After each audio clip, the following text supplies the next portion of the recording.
శ్రీ కోరాడ రాజబాబు గారిని కోరటం జరుగుతూ ఉంది మీ అందరి కరతాళ ధ్వనులతో. ఈ కార్యక్రమాన్ని ఇక్కడి నుంచి ముందుకు తీసుకెళ్లాల్సిందిగా భీమిలి నియోజకవర్గ తెలుగుదేశం పార్టీ ఇన్ఛార్జ్ శ్రీ కోరాడ రాజబాబు గారిని కోరటం జరుగుతూ ఉంది.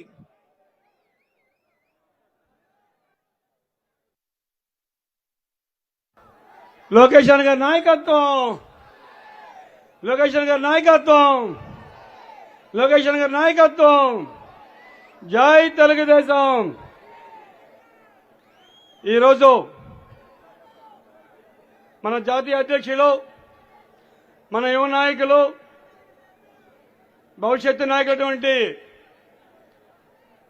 నారా లోకేష్ అన్న గారికి భీమిపట్నం నియోజకవర్గం నుంచి సాదర స్వాగతం పలుకుతూ, అలాగే మన పార్లమెంటరీ అభ్యర్థి గీతం చైర్మన్ శ్రీభర్త్ గారికి, పార్లమెంటరీ పార్టీ అధ్యక్షులు అన్నా పల్లా శ్రీనివాస్ గారికి, సోదరులు జనసేన సమన్వయకర్త పంచగారి సందీప్ గారికి, మరి వేదిక వచ్చింది అధికార పెద్దలకు, భీమిపట్నం నియోజకవర్గం నుంచి వివిధ గ్రామాల నుంచి వార్డు నుంచి చేసినటువంటి తెలుగుదేశం పార్టీ నాయకులకు, కార్యకర్తలకు, అభిమానులకు, అలాగే పత్రికా మీడియా సోదరులందరికీ పోలీసులు ప్రత్యేక అభినందనలు తెలియపరచుకుంటూ, ఈరోజు మన రాష్ట్రంలో ఈ జగన్మోహన్ రెడ్డి పాలన అవినీతి అరాచకాలు జరుగుతుంటే మరి అవి చూసి అన్న లోకేష్ గారు జనవరి 27న కుప్పం నుంచి పాదయాత్ర మొదలు పెడితే మరి అనేక కామెంట్స్ చేశారు. పాదయాత్ర మొదలుపెట్టి 1 వీక్ అయ్యేసరికి వాళ్ళ పంచెలు తడిసి భయం పట్టుకుంది.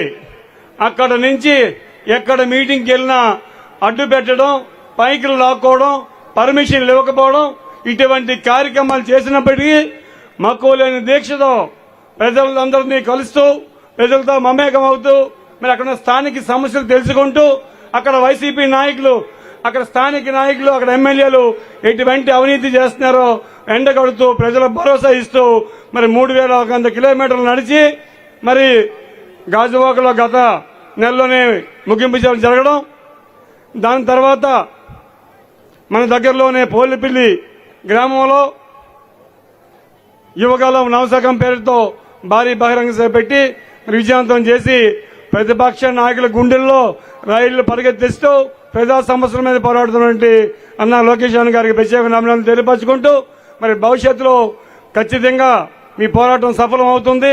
రానున్న రోజుల్లో మరి జనసేన, తెలుగుదేశం, పవన్ కళ్యాణ్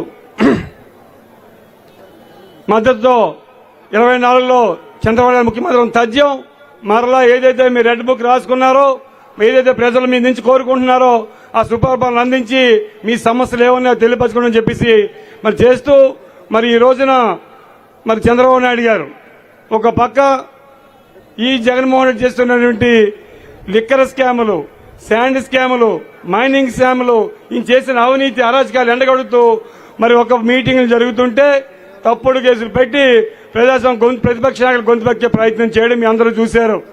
ఎన్ని చేసినప్పటికీ న్యాయం గెలిచింది, నిజాయితీ బయటపడింది. ఖచ్చితంగా ఈ రోజు మరి మన నాయకుడు మీద అభియోగాలన్నీ పోయి కోర్టుకు సంబంధించి కలిగిన ముఖ్యంగా బయటకు వచ్చారు. మరి రానున్న రోజుల్లో ముఖ్యమంత్రి రాబోతున్నారు. మన అందరి కోరికలు తిరిగించి మరలా చంద్రబాబు ముఖ్యమంత్రి అయితే ప్రజల ఆకాంక్ష మేరకు యువతకు ఉద్యోగాలు, మన చంద్రన్న కానుకలు, చంద్రన్న పెళ్లి కానుకలు, సంక్రాంతి కానుకలు, రంజాన్ తోఫా, క్రిస్మస్ తోఫా, అన్న క్యాంటీన్లు, మరి బీసీ కార్పొరేషన్ ద్వారా మరి స్వయం ఉపాధి, మరి అనేకమైన ఏదైతే పథకాలు ఉన్నాయో అవన్నీ తీసుకొస్తూ భవిష్యత్తులో మరలా మంచి అవకాశాలు కల్పిస్తారని చెప్పేసి మీ అందరూ కూడా మరి ఈ రోజున ఈ అవినీతి పాలనని రానున్న ఎలక్షన్లు 50 రోజులు ఉన్నాయి. ఈ జగన్మోహన్ రెడ్డి పాలనకి మరి బంగాళాఖాతం పరిపే విధంగా ఈ సూపర్ 6 పథకాలు తీసుకోవడం జరిగింది.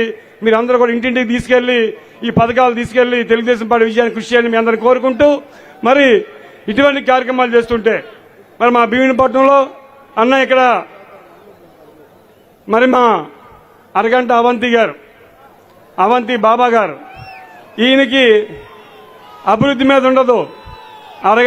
వేరే కార్యక్రమాలు ఉంటూ మరి ఈ రోజున 3 సంవత్సరాలు మంత్రిగా ఉండి ఒక్క సమస్య కూడా తీర్చకుండా అభివృద్ధి లేకుండా శిలాపలకాల మంత్రి అన్న ఆయన ఈ శిలాపలకాల్లో గిన్నీస్ బుక్ రికార్డు వస్తుంది. ఎవడు కూడా ఆంధ్ర రాష్ట్రంలో ఇన్ని పలకలు అయిలా. ఎవరైనా ఓపెనింగ్ పలకేస్తారో శంకుస్థాపనకి, మరలా ఓపెనింగ్ పలకేస్తారు. మా అవంతి గారు మొదటి సంవత్సరంలో పలకేస్తాడు, మరలా లాస్ట్ సంవత్సరం కూడా ప్రారంభోత్సవ పలకలు వేస్తాడు. అక్కడ ఓపెనింగ్ పలకలు ఉండవు. దీంట్లో చూసుకుంటే ఫస్ట్ వస్తుంది. మరి 3 సంవత్సరాలు మరి మంత్రిగా ఉండి మరి టూరిజం మంత్రిగా ఉండి కొత్త ప్రాజెక్టులు తీసుకురాకుండా ఉన్న హరిత రిసార్ట్స్ ఎరగొట్టించి రుషికొండని బోడిగుండు చేసి అక్కడ ఉపాధి కలిపి పోగొట్టి అక్కడ ఉన్న ఆదాయాన్ని పోగొట్టిన వ్యక్తి అన్నా ఇక్కడ. అంతేకాకుండా ఇక్కడ పురాతనమైన జూట్ మిల్ ఉంది. సుమారు బ్రిటిష్ వాళ్ళ కాలం నుంచి కూడా ఉండి సుమారు 7,000 మంది ఉద్యోగస్తులు ఉంటే ఈయన వచ్చిన తర్వాత మేనేజ్మెంట్తో కొల్లీడయ్యి ఆ జూట్ మిల్ నమ్మేసి ఇప్పుడు కూడా ఇంకా కార్మికులు వీధిన పడి వారికి లబ్ధి చెందట్లేదు. ఇంకా 5,600 మందికి ఇస్తే ఇంకా చాలా మంది 600 మంది కార్మికులు ఇంకా సెటిల్మెంట్ చేయకుండానే ఇక్కడ రియల్ ఎస్టేట్ వ్యాపారం చేసుకుని కంపెనీ ఎర్రగొట్టి లేఅవుట్ వేసుకొని బినామీ పేర్లతో ఈరోజు అమ్ముకుంటున్నారన్న. మరి వాళ్ళకి న్యాయం చేయాల్సిన అవసరం ఉంది రేపు ప్రభుత్వం వచ్చిన తర్వాత. అంతేకాకుండా మనం ఎదుర్కొంటేనన్నా అక్కడ బస్ స్టాండ్ ఉందన్న, అది గత 20 ఏళ్ళ నుంచి పలకలు వేయడమేనన్నా ఎవడు ఓపెనింగ్ చేయలే, ఎవడు నిర్మించలేదన్నా. ఎప్పుడు పలకలు వేయడమే జరుగుతుందన్న 2000 నుంచి కూడా ఎప్పుడు కూడా. ఈ రోజు కూడా ఈ ప్రభుత్వం ఈసారి కూడా పలకలు వేశారన్నా, అక్కడ కూడా కాంప్లెక్స్ జరగలేదన్నా. అనేక సమస్యలు.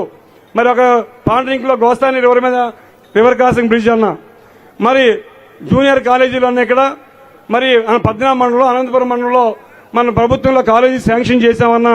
ఈ రోజు కాక శంకుస్థాపన చేయలేదు. కాలేజీ పూర్తి చేయకుండా అరకొరగా అక్కడ ఉన్న ప్రభుత్వ పాఠశాల హై స్కూల్లో 2 రూముల్లో నడుపుతున్నారన్న. పద్మనాభం కాలేజీ లేదన్న పద్మనాభ మండలంలో. అలాగే ఈ తగరపల్లిలో కూడా కాలేజీ లేదన్నా. ఇక్కడ కూడా డిగ్రీ కాలేజీ కూడా ఎడ్యుకేషన్ పరంగా చెప్పాల్సిన అవసరం ఉందన్న ఇక్కడ కూడా. అంతేకాకుండా రైతుల కన్నా ఇక్కడ ఉన్నటువంటి అనేక మంది రైతులు ఉన్నారన్న ఇక్కడ. మరి అనంతపురం మండలంలో ఒక కోల్డ్ స్టోరేజ్ ఉండాలన్నా, పద్మనాభ మండలంలో కోల్డ్ స్టోరేజ్ ఉండాలి, భీమిలీలో కోల్డ్ స్టోరేజ్ ఉండి రైతులకి పంట నిల్వ చేసుకుని గిట్టుబాటు ధరకు అమ్ముకునే విధంగా రైతులు ఆదుకోవాల్సిన అవసరం కూడా ఉందని తెలియపరుచుకున్న. అంతేకాకుండా ఫిషర్మెన్ తీర ప్రాంతం ఉన్న ఇది ఫస్ట్ డచ్ వారి టైంలో బ్రిటిష్ 250 సంవత్సరాల క్రితం భీమునిపట్నం పోర్ట్ ఉండేదన్న. ఇక్కడ నుంచి కార్గో ట్రాన్స్పోర్టేషన్ జరిగేది. మరి తీర ప్రాంతంలో ఈ రోజు దాకా కూడా జెట్టి నిర్మాణం జరగలేదన్న. మీరు వస్తే మా మూలకొద్ది దగ్గర జెట్టి పెట్టి మా భీమునిపట్నం నియోజకవర్గంలో ఉన్నటువంటి ఫిషర్మెన్ సోదరులందరికీ కూడా ఇక్కడ ఉపాధి కల్పించి వాళ్ళకి జీవనోపాధికి మెరుగైన జీవనోపాధికి అవకాశం కల్పించాలని చెప్పి మిమ్మల్ని కోరుకుంటున్నా అన్న. అంతేకాకుండా ఈ రోజు చూస్తే మరి అనేకమంది ఒక్క పరిశ్రమ లేదన్న ఇక్కడ. ఈ రోజు దాకా దివీస్ నాన్నగారు తీసుకుని దివీస్ కంపెనీ తప్పించి గత 40 ఏళ్ళలో ఒక్క పరిశ్రమ కూడా రాలేదన్న. ఒక జోన్ని ఇండస్ట్రియల్ జోన్ కింద తీసుకొని పరిశ్రమలు తీసుకొచ్చి ఈ స్థానికంగా ఉన్న యువతకి ఉపాధి కల్పించాలని చెప్పేసి మిమ్మల్ని కోరుకుంటున్నా. మరి ఇటువంటి పరిస్థితి ఈరోజు టూరిజం మంత్రిగా ఉండి మరి ఒక ప్రాజెక్ట్ తీసుకురావడం కాకుండా ఉన్న ప్రాజెక్టు పోగొడితే టూరిజం మంత్రితో పాటు క్రీడా శాఖ మంత్రి కూడా ఆయన. మనం గవర్నమెంట్లో 2.5 కోట్లతో క్రీడాకారుల కోసం ఇండోర్ స్టేడియం నిర్మిస్తే లాస్ట్లో ఒక వుడెన్ ఫ్లోరింగ్ షటిల్ కోర్టు లోగిపోతే క్రీడా శాఖ మంత్రిగా ఉండి 3 ఏళ్ళు ఉండి కూడా 20 లక్షల రూపాయలతో వుడెన్ ఫ్లోరింగ్ కూడా వేయలేనటువంటి అసమర్థ ఎమ్మెల్యే అన్నా ఇక్కడ. మరి ఇటువంటిది దౌర్భాగ్యమైన పరిస్థితి ఎందుకు వచ్చిందంటే ఇక్కడ స్థానికేతరుల్ని వ్యాపారస్తుల్ని ఇక్కడ ఎమ్మెల్యేలకు ఎన్నుకోవడం వల్ల స్థానికులు నష్టపోతున్నాం. వాళ్ళు వస్తున్నారు, వ్యాపారం చేసుకుంటున్నారు తప్ప ఇక్కడ ప్రజలకి కావాల్సిన మౌలిక సదుపాయాల కల్పనలో కానివ్వండి, ఇటువంటి ఉపాధి కల్పనలో కానివ్వండి ఎటువంటి ఇవ్వకుండా వ్యాపార దక్షత వచ్చి బ్రిటిష్ వాళ్ళకు వ్యాపారం చేసుకొని పోతున్నారన్న. దయచేసి మీరు ఆలోచన చేయండి. స్థానిక నాయకత్వానికి అవకాశం ఇస్తే ఈరోజు పార్టీని ఇక్కడ బంపర్ పర్వాలు నిబంధనలతో వేసి రానున్న రోజుల్లో బంపర్ మెజార్టీతో గెలిపించి ఇక్కడ భరత్ గారు కూడా అత్యధిక మెజార్టీ భీమునిపట్నం నుంచి ఎప్పుడు మా గురుగారు మూర్తి గారు గెలిచేవారన్న ఇప్పుడు కూడా మా మెజార్టీతో. ఈరోజు మరలా భరత్ గారు కూడా మా భీమునిపట్నం నియోజకవర్గం అత్యధిక మెజార్టీ 50,000 మెజార్టీ ఇచ్చి మళ్ళీ భరత్ గారు ఎంపీగా మీకు భీముని టీడీపీ కంచి కూడా మీకు అవకాశం మీకు ఇస్తామన్న గిఫ్ట్గా అని చెప్పి తెలియపరుచుకుంటూ మా స్థానిక సమస్యల్ని మీరు తీరుస్తారని, అలాగే మా స్థానిక నాకు ఎప్పటి నుంచో కోరుకున్న ఇది ఎప్పుడు నష్టపోతున్న అన్ని విధాలు కూడా ఇక్కడ నాయకత్వానికి అవకాశం కల్పించాలని మిమ్మల్ని కోరుకుంటూ ఈ అవకాశం ఇచ్చేటువంటి లోకేష్ అన్న గారికి ధన్యవాదాలు తెలుపుకుంటూ సెలవు తీసుకుంటున్నా. జై తెలుగుదేశం, జై లోకేష్ అన్న, లోకేష్ అన్న నాయకత్వం, లోకేష్ అన్న నాయకత్వం, చంద్రబాబు గారి నాయకత్వం, పవన్ కళ్యాణ్ గారి నాయకత్వం. Thank you.